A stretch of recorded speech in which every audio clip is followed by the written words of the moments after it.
माँ की ममता अनमोल होती है। रात के 2 बज रहे थे, फ़ोन की रिंग बजती है।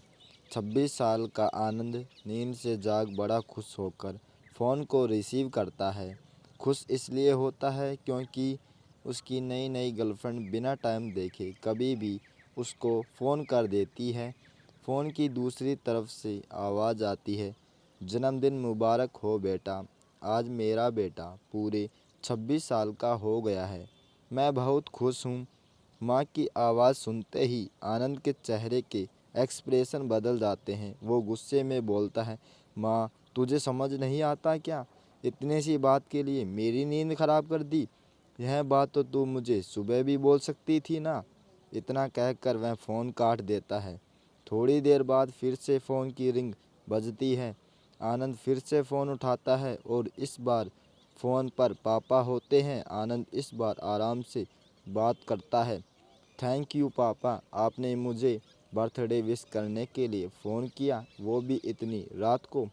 पापा कहते हैं, नहीं बेटा, मैंने तुम्हें मुबारकबाद देने के लिए नहीं बल्कि ये बताने के लिए फ़ोन किया है कि तुम्हारी माँ बिल्कुल पागल है। वो इतनी पागल है कि पिछले 1 महीने से मुझे हर दिन तेरा बर्थडे याद दिलाते आ रही है। वो इतनी पागल है कि तू हमसे सैकड़ों किलोमीटर दूर है, फिर भी उसने यहाँ पर खुद अपने हाथों से तेरे लिए केक बनाया है। ऊपर से ये जिद कर बैठी है कि जब तक तुझे विश नहीं कर देती तब तक न खुद खाना खाएगी न मुझे खाने देगी।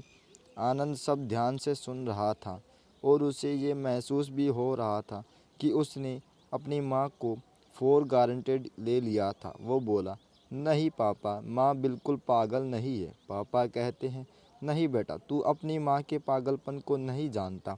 मैं जानता हूँ, वह तो 26 साल पहले ही पागल हो गई थी जब डॉक्टर ने उसे कहा था या तो हम बच्चे को बचा सकते हैं या आपको। उसने बिना 1 सेकंड भी सोचे बच्चे को बचाने का फैसला ले लिया और मुझे भी कसम देकर उस फ़ोन पर साइन करने के लिए मना लिया था जिस पर लिखा था कि उसकी ज़िंदगी इस ऑपरेशन से खतरे में और अगर उसे कुछ होता है तो उसे के जिम्मेदार डॉक्टर नहीं होंगे। अब तू ही बता, बिना तुझे देखे और जो औरत तेरे लिए मरने को तैयार हो जाए उसे हम पागल नहीं कहेंगे तो क्या कहेंगे? इतना कहकर पापा ने फ़ोन रख दिया।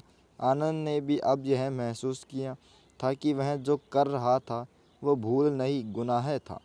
हाँ, एक बार किसी ने इंसान को दुख तो बात नहीं, लेकिन भगवान दुख देना गुनाह ही होता है और माँ भगवान से कम नहीं होती।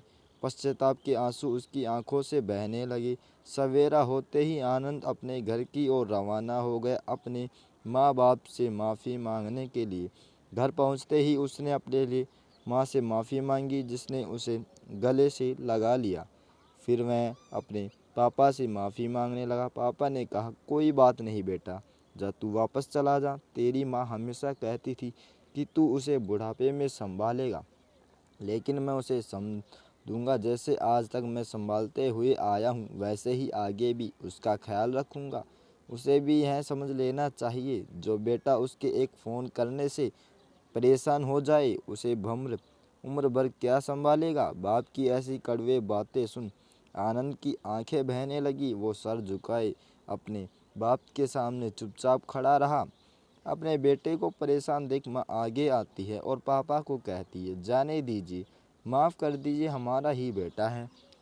माँ की ममता का मोल ना कोई लगा पाया था और ना कोई लगा पाएगा। 9 महीने प्रसव की पीड़ा सहन करके हमें नई ज़िंदगी, नई दुनिया में लाने वाली माँ ही हमारी हर गलती को माफ़ कर सकती है। दिल को छू लेने वाली कहानी कैसी लगी कमेंट में लिखकर ज़रूर बताना और हमें हमारे यूट्यूब चैनल पर नए हों तो चैनल को ज़रूर सब्सक्राइब करें। धन्यवाद।